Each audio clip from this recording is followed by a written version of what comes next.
Auzubillahiminash-shaytanir-rajim. Bismillahir-rahmanir-rahim. Assalamu alaikum wa rahmatullahi wa barakatuh. Dear students, last time we were discussing RL series AC circuit. ठीक है, RL series AC circuit में if you remember पहले we calculated an equation for the applied phasor यानी voltage.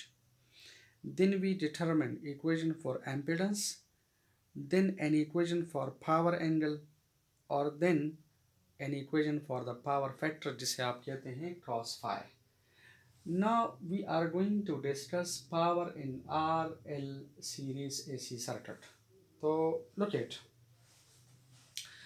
हमने last time पढ़ा था कि pure resistive circuit में, ठीक है, प्योर रेजिस्टिव सर्किट में current and voltage are in phase.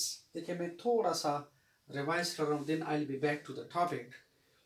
देखिए हमने पढ़ा था कि प्योर रेजिस्टिव सर्किट में, ठीक है, current and voltage were in phase. तो याद रखिए whenever current is in phase with the voltage, तो इसका मतलब है कि the power is dissipated.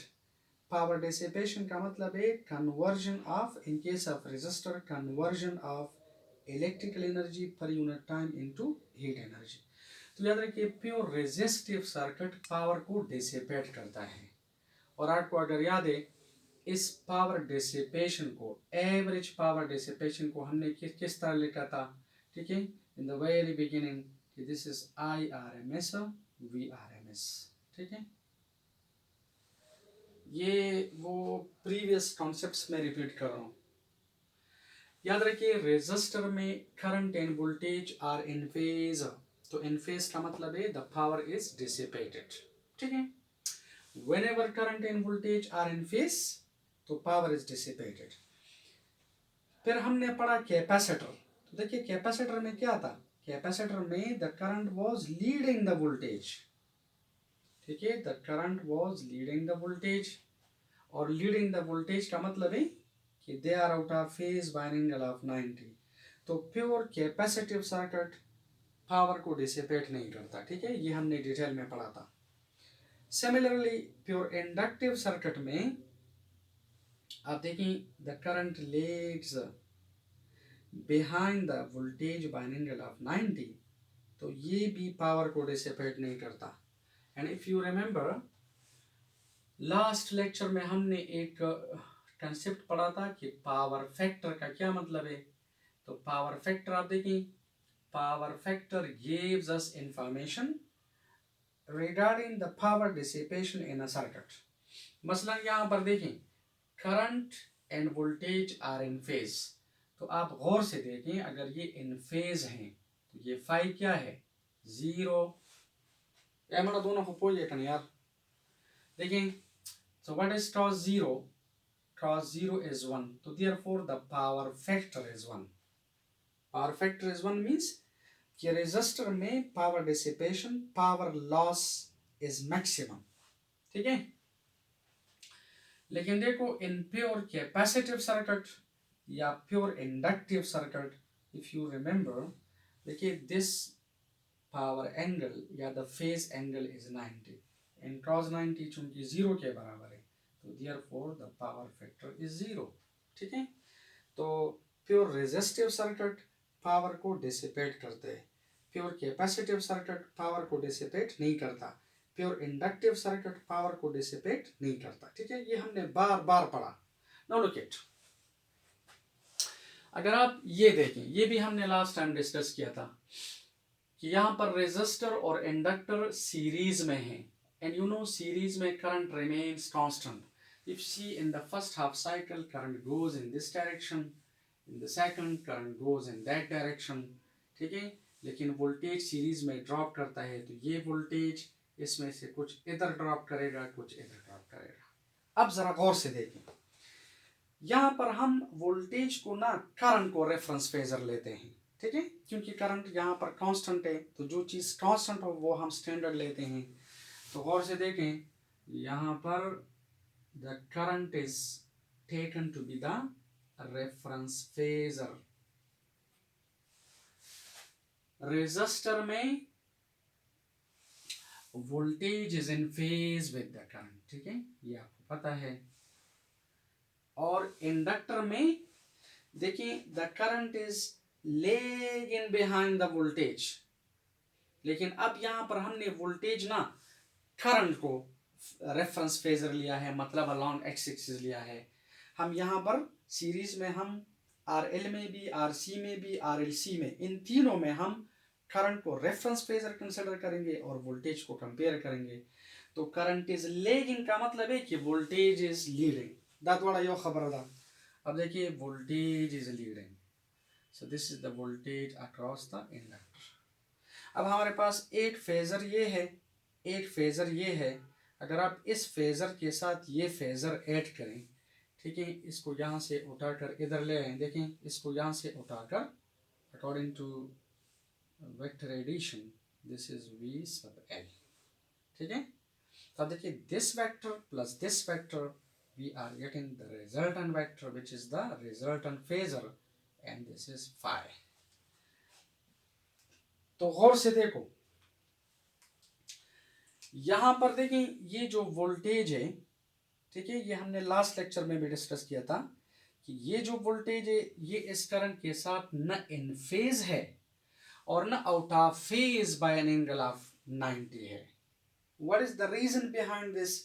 Reason ये है कि ये एंगल न जीरो है और न 90 है, यानी सर्किट न प्योर रेजिस्टिव है न प्योर इंडक्टिव है, आर एल सीरीज है। मतलब अगर ये प्योर रेजिस्टिव होता तो देखिए current and voltage would be in phase, और अगर प्योर इंडक्टिव होता तो the current and voltage would be out of phase by an angle of 90। तो गौर से जरा सुनी, अब ये सर्किट न प्योर रेजिस्टिव है न प्योर इंडक्टिव है, क्लियर? तो पुख्तो हो पोजे का ना वरदा न प्योर रेजिस्टिव दे न प्योर इंडक्टिव दे। तो ये जो वोल्टेज है द वोल्टेज वो इस करंट के साथ न इन फेज है और न out of phase by an angle of 90 है, बल्कि ये एंगल 90 से कम है और 0 से ज्यादा है, ठीक है। तो अब हम देखें अगर ये एंगल 0 है तो the power factor will be 1, यानी पावर डिसिपेशन विल बी 1। ये तब पॉसिबल है when the circuit is pure resistive. अगर ये एंगल 90 है तो the power factor will be 0। ये तब पॉसिबल है when the circuit is either purely capacitive या प्योरली इंडक्टिव। अब ये न प्योरली कैपेसिटिव सर्किट है, न प्योरली इंडक्टिव सर्किट है, न प्योरली रेजिस्टिव सर्किट है, बल्कि आर एल का कॉम्बिनेशन है। तो कॉम्बिनेशन का मतलब है कि ये जो एंगल है न ये 0 होगा और न 90 होगा, ठीक है।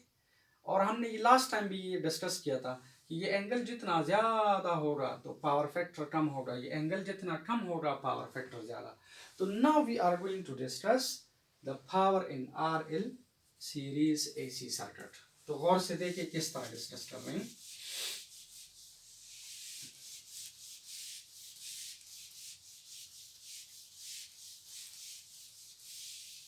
अच्छा देखो आप लोगों के बुक में इस तरह लिखा है कि average power dissipation is equal to, this is written as I naught V naught divided by 2 into cos phi, ठीक है। ये कहाँ से आया है? ठीक है, ये मैं आपको बता रहा हूँ कि ये कहाँ से आया, किस तरह है। मैं रिवर्स प्रोसेस करके आपको ये शो करूँगा कि कहाँ से आया है। लेकिन देखिए this could be written as, देखिए ये हम इस तरह लिख सकते हैं कि आई नॉट ये 2 है तो इसे मैं लिख सकता हूँ √2, और ये वी नॉट सेपरेटली को divide by √2 and multiplied by cos phi। देखिए √2 multiplied by √2 you are getting back 2, ठीक है। ये 2 मैं इस तरह लिख सकता हूँ, इसमें कोई कंफ्यूजन नहीं है। Now this is also written as 1 over √2 का मतलब है ये हमने पढ़ा था 0.707 आई नॉट है, ठीक है। और 1 ओवर √2 इधर मैं लिख सकता हूँ 0.707 वी नॉट, और इधर आप लोग लिखिए cos phi। ठीक है, देखिए I can write the average power dissipation is equal to, what is this, remember, do you remember, ये हमने शुरू में पढ़ा था। What is this, this is IRMS, and what is this, this is VRMS, and what is this is cos phi। ठीक है, this is the average power dissipation in an RL series AC circuit। इसको हम आगे ले जाते हैं, लेकिन look at, for the time being forget about this, गौर से देखें। आपको अगर याद है हमने प्योर रेजिस्टिव सर्किट में पढ़ा था, जानता याद की शाबाश, प्योर रेजिस्टिव सर्किट में हमने पढ़ा था कि power dissipation is IRMS VRMS। ठीक है, इस चैप्टर के शुरू में हमने पढ़ा था रेजिस्टर में current and voltage are in phase, तो जो एवरेज पावर डिसिपेशन हमने कैलकुलेट किया तो वो IRMS VRMS के बराबर था। ठीक है, वो हमने एक प्रोसेस किया था और देन वी कैलकुलेटेड कि दिस इज IRMS VRMS। देखिए, this is the power dissipation in a pure resistive circuit. अब इसे मैं जनरलाइज कर रहा हूं, the generalise comma, generalise means सिर्फ रेजिस्टर द पावर ना, कैपेसिटर के लिए, इंडक्टर के लिए, फिर RL के लिए, RC के लिए, RLC के लिए, इसे हम जनरलाइज करते हैं। तो देखें, डायमेंशनली पावर करंट और वोल्टेज के प्रोडक्ट के बराबर है। ठीक है, लेकिन अगर आप इसे जनरलाइज करें, देखें, I can generalise it like this, this is IRMS VRMS, मैं इसे cos phi से मल्टीप्लाई करता हूं, क्योंकि what is cos phi, it is power factor, it is a number. देखिए, दिस इज अ नंबर, तो अगर आप इस पावर को इस नंबर से मल्टीप्लाई करें, it doesn't matter because it doesn't change the dimensions of current या वोल्टेज या पावर। ठीक है, ये डायमेंशंस को डिस्टर्ब नहीं करता, तो मैंने इसे मल्टीप्लाई किया। अब आप देखिए, मजे करो, लुक इट, अब गौर से देखें, प्योर रेजिस्टिव सर्किट में ये फाई क्या होता है, current and voltage are in phase, तो इन फेज का मतलब है प्योर रेजिस्टिव सर्किट में ये फाई 0 होता है। When this is 0, cos 0 is 1, so you are getting back this। when the circuit is purely resistive, so phi is equal to 0, cos 0 is 1, you are getting back this equation, which is the power dissipation in a pure resistive circuit। लेकिन याद रखो, when the circuit is purely capacitive, तो ये phi क्या होगा, 90। when it is 90, cos 90 is equal to 0, तो capacitor power को dissipate नहीं करता। ये हम बार बार पढ़ते हैं कि प्योर कैपेसिटिव सर्किट पावर को डिसिपेट नहीं करता, the average power loss is equal to 0। अगर ये प्योर इंडक्टिव सर्किट है, again this phi will be 90, and when phi is 90, again cos 90 is equal to 0, and therefore we say the average power dissipation is 0। तो ये मैंने generalise किया। ठीक है, मैंने इसे जनरलाइज किया। देखें, अगर आप इसे इस तरह लेखें, average power is equal to, शाबाश, what is IRMS, 0.707 I0, and what is this, 0.707 V0। ठीक है, और cos phi अपनी जगह पर, तो आप लोग देखें, this could be written as 0.707 का मतलब है 1/√2, तो I0 divide by √2, and this is V0 divided by √2, and this is cos phi। now √2 multiplied by √2, this is half, so this is I0 V0 divided by 2 into cos phi, is it? अब देखें, ये चीज़ है, तो ये कहाँ से आई है, it is from this. ठीक है, I did a back calculation, ठीक है, backward calculation, from the backward calculation you are getting back the same thing। ठीक है, ये कहाँ से आई है, यहाँ से आई है। आप ये साइड पे लेके, ठीक है, कैलकुलेशन में ना लेके ये साइड पे लेके, we are interested in this. तो now look at, अब आप खुद भी जरा सोचें, देखो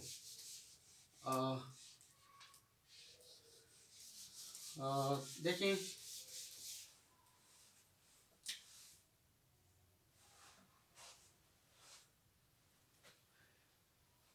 ये angle 0, power dissipation will be maximum.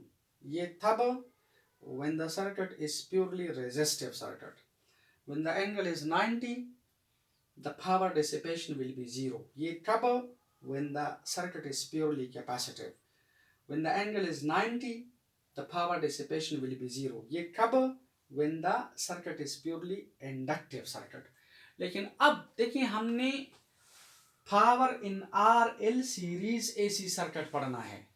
देखिए, ये ना प्योर रेजिस्टिव है, ना प्योर कैपेसिटिव है, ना प्योर इंडक्टिव है. यहाँ पर आर और एल सीरीज में कनेक्टेड है. तो आप लोग देखिए, ये एंगल ना 0 है ना 90 है.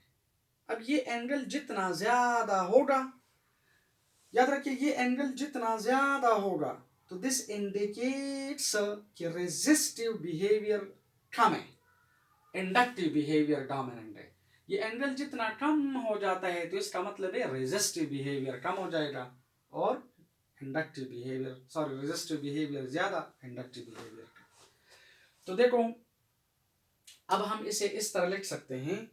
आपको अगर याद है, लास्ट टाइम हमने एक ट्राइंगल पढ़ी थी, इम्पेडेंस ट्राइंगल. वो इम्पेडेंस ट्राइंगल इस तरह थी कि ये हमारे पास है आर, ये हमारे पास है एक्स सब एल, ठीक है, और ये है जेड, ठीक है, और this is phi.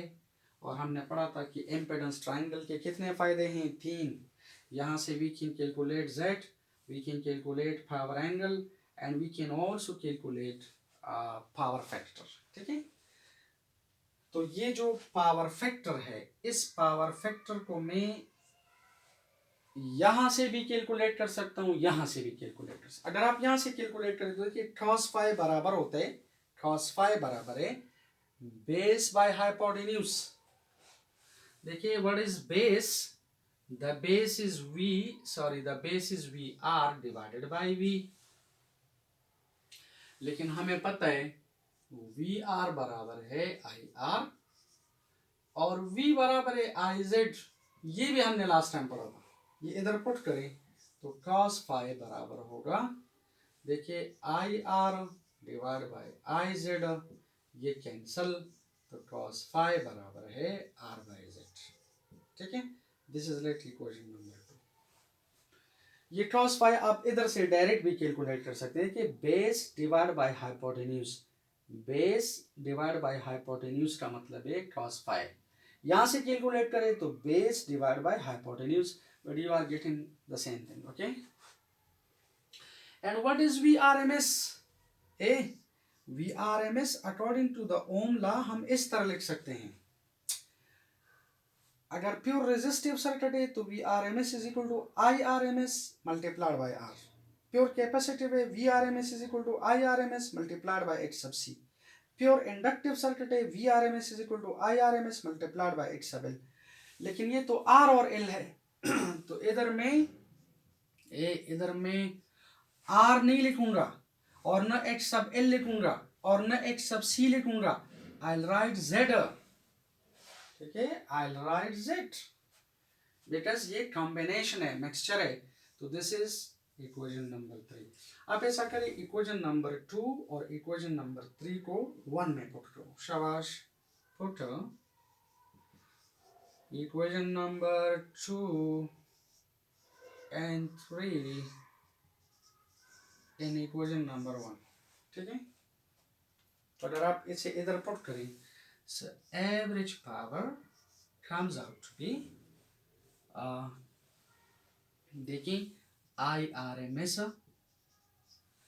The IRMS पखपल जो लिखे, VRMS की जगह लिखो IRMS मल्टीप्लाइड बाय Z, और cos फाई की जगह लिखो IRMS मल्टीप्लाइड बाय, ठीक है, sorry, cross phi, sorry this is cross phi की जगह लिखो, क्रॉस फाई की जगह लिखो आर बाई जेड, ठीक है। तो देखें ये जेड जेड के साथ कैंसिल, अगर आप जेड जेड के साथ कैंसिल करें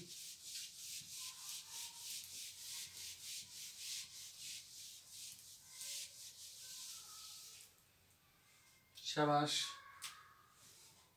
तो एवरेज पावर डिसिपेशन आ जाएगा IRMS squared multiplied by R. This is the average power dissipation in a RL series AC circuit. देखिए गौर से सुने जरा, चैप्टर नंबर 12 में देखिए डीसी सर्किट में हम इस तरह पावर डिसिपेशन लिखते थे, P is equal to I square R. अगर आपको याद है एक टॉपिक था कि power dissipated in resistor, electrical power and power dissipated in resistor.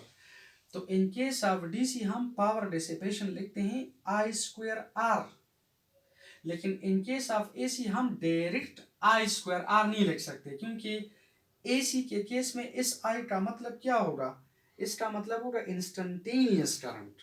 हम लिखेंगे I R M S squared multiplied by R, यानी इफेक्टिव वैल्यू ऑफ करंट को के स्क्वायर को अगर आप आर से मल्टीप्लाई करें you will get the average power dissipation. Look at the concept. Concept basically ये है कि रेजिस्टर को अगर आप डीसी करंट अप्लाई करें वो इसे क्या करते हैं, डिसिपेट। अगर आप एसी अप्लाई करें वो भी डिसिपेट करता है, यानी इस सर्किट में असल में डिसिपेशन कौन करता है, रेजिस्टर। देखिए इंडक्टर जो है वो पावर को डिसिपेट नहीं करता था, ठीक है, इंडक्टर पावर को डिसिपेट नहीं करता, डिसिपेशन कौन करता है, रेजिस्टर जो है वो इलेक्ट्रिकल एनर्जी को हीट एनर्जी में कन्वर्ट करता है। पावर लॉस इस रेजिस्टर की वजह से होता है, इसी वजह से द एवरेज पावर लॉस, ठीक है, in R L series AC circuit is I squared R M S multiplied by R. मतलब देखिए ये फार्मूला डायरेक्ट हम डीसी में इस तरह अप्लाई करते हैं, I square multiplied by R, क्योंकि in case of DC current remains constant both in magnitude and direction, doesn't matter, there is no problem, no confusion in case of DC. But AC के केस में आपको पता है current Aahista Aahista बढ़ जाते हैं 90 पर मैक्सिमम, फिर कम 180 पर 0, फिर डायरेक्शन चेंज करते हैं 270 पर मैक्सिमम इन ऑपोजिट डायरेक्शन, और फिर आहिस्ता आहिस्ता कम 0। तो इन केस ऑफ एसी हम पावर डिसिपेशन को डायरेक्ट इस तरह नहीं लिख सकते बल्कि इस तरह लिखेंगे। तो देखिए असल में what did we conclude from this topic, इस टॉपिक से हमने ये कंक्लूड किया कि जो पावर डिसिपेशन है वो असल में रेजिस्टर में हो रहा है, इंडक्टर जो है वो पावर को डिसिपेट नहीं करता। देयरफॉर इस एवरेज पावर डिसिपेशन का जो फार्मूला है इसमें गौर से देखो, इसमें हमारे पास एक्स सब एल नहीं है, इसमें हमारे पास आर है, यानी आर जो है वो पावर को डिसिपेट करता है, एल पावर को डिसिपेट नहीं करता, ठीक है। अब गौर से देखो, देखिए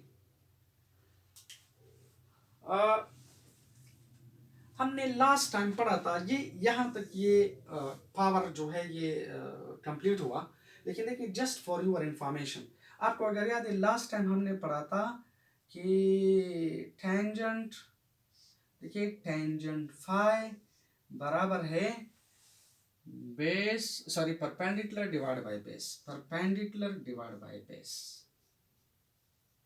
और इसे हम इस तरह भी लिख सकते थे कि देखें this will be I x sub L divided by I R, ये I कैंसिल करो तो it means tangent phi is equal to x L divided by R.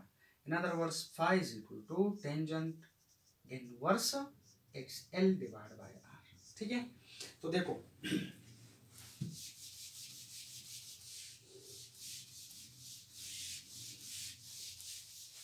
ये लेक्चर यहाँ तक खत्म, ठीक है। This is just for your information and concepts. देखिए फाई बराबर है टेंजेंट इनवर्स एक्स सब एल डिवाइड बाय आर, और देखिए पावर फैक्टर बराबर है जो लास्ट टाइम हमने पढ़ा था, बार बार पढ़ा था, that is R by Z base divide by hypotenuse. Now look at the behavior of R and L in this circuit. Behaviors को डिस्कस कर रहे हैं। तो देखो इस सर्किट में अगर ये R ज्यादा है, देखो इक्वेशन हमें बता रही है कि अगर R ज्यादा है तो ये एंगल क्या होगा, ये एंगल R ज्यादा तो ये एंगल कम। ये एंगल कम का मतलब है कि फॉर एग्जाम्पल ये है I, तो ये एंगल अगर कम हो जाता है तो कम का मतलब है, गौर से देखो ये है V, इसका मतलब है कि इस वेलोसिटी का जो V cos फाई वाला कंपोनेंट है ये ज्यादा होगा और V sin फाई वाला जो कंपोनेंट है वो कम होगा। तो V cos फाई आप देखिए करंट के साथ इन फेज है, तो ये पावर डिसिपेशन को कंट्रीब्यूट करता है, यानी जितना R ज्यादा होगा ये फाई कम होगा, फाई जितना कम होगा पावर फैक्टर ज्यादा होगा, पावर फैक्टर जितना ज्यादा होगा पावर डिसिपेशन ज्यादा होगा।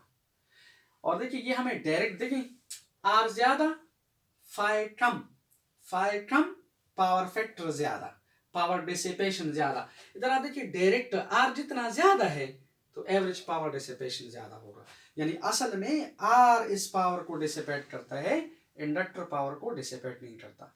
नाउ लुक एट, अगर ये R हमारे पास कम है, R अगर कम है तो R कम का मतलब है फाई ज्यादा, तो फाई ज्यादा का मतलब क्या है, फाई ज्यादा का मतलब है पावर फैक्टर कम, तो पावर डिसिपेशन कम, R कम पावर डिसिपेशन कम।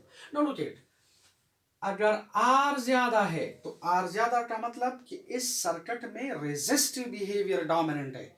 अगर रेजिस्टिव बिहेवियर डोमिनेंट है तो दिस इंडिकेट्स कि पावर डिसिपेशन इज मैक्सिमम, क्योंकि रेजिस्टर पावर को डिसिपेट करता है।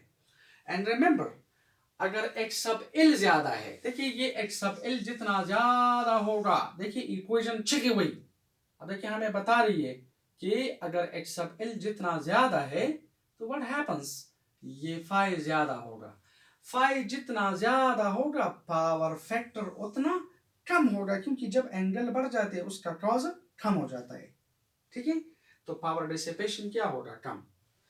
अगर X सब L ज्यादा है इट मींस सर्किट में इंडक्टिव बिहेवियर डोमिनेंट है। अगर इंडक्टिव बिहेवियर डोमिनेंट है तो power dissipation will be less, अगर रेजिस्टिव बिहेवियर डोमिनेंट है तो power dissipation will be greater, ठीक है। तो याद रखें आर एल, देखिए what did we basically conclude from this discussion, R L series AC circuit में प्रॉब्लम ये है कि ये एंगल न जीरो है और ना 90 है, क्योंकि अगर एंगल जीरो है तो प्योर रेजिस्टिव सर्किट है, एंगल 90 है तो प्योर इंडक्टिव है। अब ये प्योर इंडक्टिव भी नहीं है, ये प्योर रेजिस्टिव भी नहीं है, तो इट मींस कि power dissipation depends upon the value of this phi. ये फाई जितना ज्यादा होगा तो ज्यादा मींस ज्यादा मींस, गौर से देखो ये है आई, अगर ये एंगल ज्यादा है तो ज्यादा मींस V सब L ज्यादा है, यानी X सब L ज्यादा है। ये एंगल जितना ज्यादा है इंडक्टिव बिहेवियर डोमिनेंट होगा, पावर डिसिपेशन कम होगा, और ये एंगल जितना कम है तो इसका मतलब है रेजिस्टिव बिहेवियर डोमिनेंट है तो पावर डिसिपेशन ज्यादा होगा। तो याद रखिए are L series AC circuit में पावर डिसिपेशन न मैक्सिमम होगा न जीरो होगा, बल्कि 1 यानी मैक्सिमम और मिनिमम के दरमियान में होगा, ठीक है। In other words you can say कि देखो ये कुछ एमसीक्यूज हैं, गौर से देखें। नंबर 1, अगर सर्किट प्योर रेजिस्टिव है तो हमने बार बार पढ़ा था कि पावर फैक्टर विल बी 1। अगर सर्किट प्योर कैपेसिटिव या इंडक्टिव है तो the power factor will be 0। लेकिन याद रखिए अगर सर्किट न प्योर रेजिस्टिव है और न प्योर इंडक्टिव है तो फिर ये पावर फैक्टर क्या होगा, this is a very special MCQ, the power factor will be less than 1 and this will be greater than 0. देखिए ये पावर फैक्टर 1 से कम होगा और 0 से ज़्यादा होगा, यानी RL सीरीज AC सर्किट के लिए पावर फैक्टर 1 और 0 के दरमियान होगा. In other words what does this indicate, इसका मतलब है जो phi है it will be greater than 0 and less than 90. So this is another MCQ. ठीक है, power factor will be less than 1 greater than 0. The phase angle, the power angle will be greater than 0 and less than 90. ठीक है, ये angle देखो, यहाँ पर देखिए ये एंगल 0 से ज़्यादा है और 90 से कम है.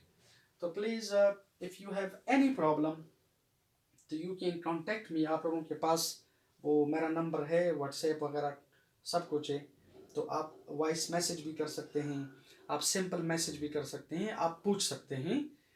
तो ट्राई टू अंडरस्टैंड, इसे बार बार देखो, इंशाल्लाह आपको खुद ब खुद समझ आ जाएगी. ठीक है, thank you very much, thank you.